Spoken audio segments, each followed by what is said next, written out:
Doctor Pinaki Bhattacharya, professor Salimullah খান, সাংবাদিক কনক সরওয়ার, সাংবাদিক ইলিয়াস, এই ধরনের ব্যক্তিরা যারা বিপ্লবকে সংগঠিত করার জন্য, জনগণকে সুসংগঠিত করার জন্য ভূমিকা রেখেছেন, এই ধরনের ব্যক্তিদের নিয়ে গঠিত হলে আমরা আরও আশ্বস্ত হতাম।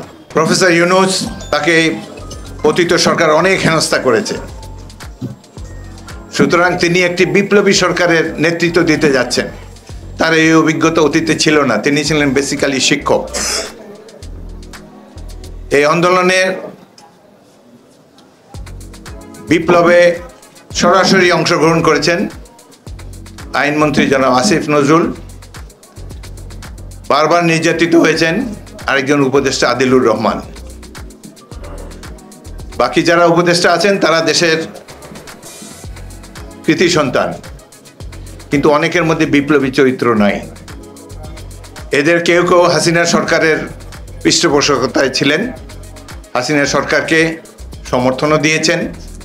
আমরা এই মুহূর্তে আর এসব তিক্ততা দেখতে চাই না। আমরা আরও খুশি হতাম এই বিপ্লবে যারা জনগণকে সংগঠিত করেছে, অনেক সাধারণ মানুষ, যেমন ডাক্তার পিনাকি ভট্টাচার্য, যেমন প্রফেসর সলিমুল্লাহ খান, সাংবাদিক কনক সরওয়ার, আরও দেশে বিদেশে অনেক দেশপ্রেমিক, মোহাম্মদ ইলিয়াস, সাংবাদিক ইলিয়াস, তারা জনগণকে সংগঠিত করেছে।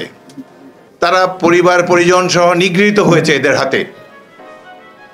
এই ধরনের ব্যক্তিরা যারা বিপ্লবকে সংগঠিত করার জন্য, জনগণকে সুসংগঠিত করার জন্য ভূমিকা রেখেছেন, এই ধরনের ব্যক্তিদের নিয়ে গঠিত হলে আমরা আরও আশ্বস্ত হতাম। এই সরকার আরও ছাত্রদেরকে নেওয়া হোক।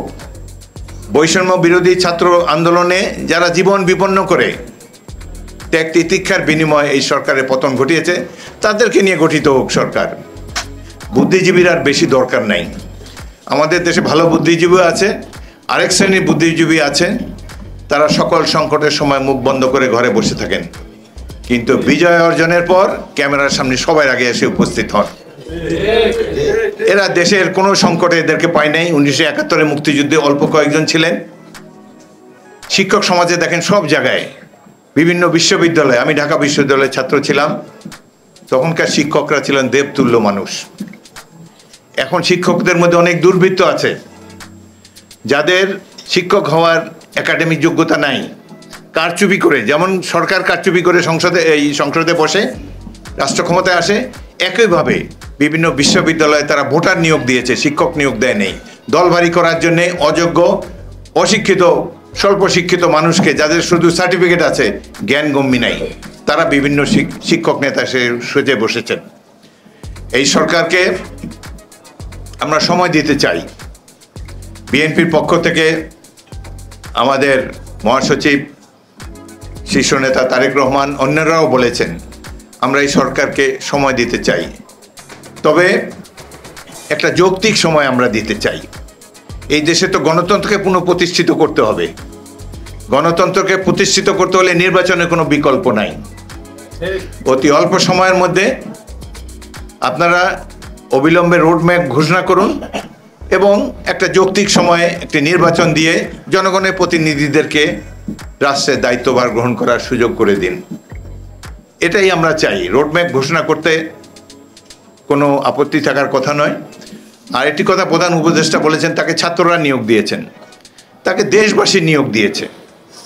এই আন্দোলনে আমি যে এলাকার এমপি হয়েছি 6 বার, লালমোহন এবং তজুমুদ্দিন, এখানের 11 জন ব্যক্তি পুলিশের গুলিতে ঢাকা শহরে নিহত হয়েছে। 11 জনের মধ্যে কেউ ছাত্র নাই। এরা অধিকাংশই শ্রমিক, ব্যবসায়ী, রাজনৈতিক কর্মী। সুতরাং ছাত্রদেরকে অবশ্যই সাধুবাদ দেই।